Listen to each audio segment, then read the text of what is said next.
এবারে ওর হাউডি বেড়া নিজে রাতে পিঠা বানাইছে আর মজা হইছে মনে করো ওর দেখা আমি খাইয়া লাইছি শ্বশুর বাজার আমি তো জীবনে কোনোদিন শুনি নাই কেউ পা দিয়ে পিঠা বানায় সবাই তো হাত দিয়ে পিঠা বানায় হলে আবার আজগুবি কথা শুরু করছে একটা লাঠি দিয়ে কোমর পাশে দেখাই দেবো হাম্মকটা আবার কথা কয় শ্বশুর বাজার কোমরে লাগতে পারলে কি দাঁত পড়ে নাকি পরে পরে ঝাঁকিতে পরে আবে দাঁত ছড়াই দিলে শ্বশুর বাজার পিঠা খাওয়া কেমনে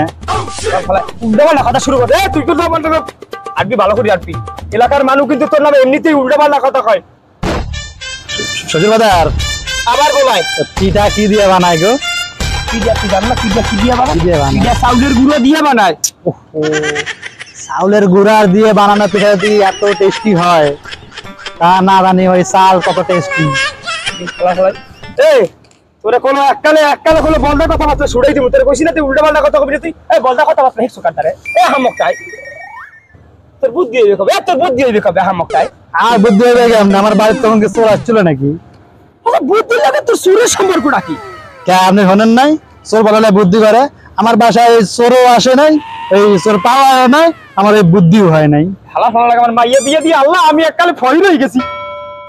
ফকির হয়েছে উনি ফকির হয়েছে ফকির তো আমি হয়েছি তুই ফকিরস কামে হালা ফালা তোর তুই ফকিরস কামে আমার মায়ের টাকা যায় আমার মাইয়া এত টাকা দিয়ে করে কি আমি কেমন কি করে আমি এখন বিজি নাকি